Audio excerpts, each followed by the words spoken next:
Anesthesiologists. What are the best things people have said under the gas?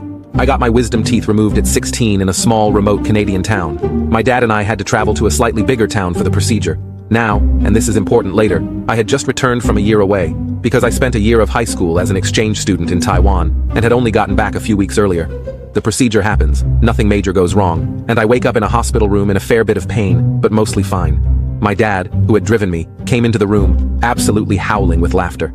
Once he finally found his composure, he explained to me what had happened. The anesthesiologist and a nurse came out into the waiting room after I was put under and apparently were white as ghosts. My dad asked if anything was wrong, and eventually, the anesthesiologist explained to my dad that after he administered the anesthesia, I began speaking to him in fluent Mandarin, and that he thought maybe he needed to call someone to ask how it was possible that this redneck white teenager could suddenly gain the ability to speak Chinese under anesthesia.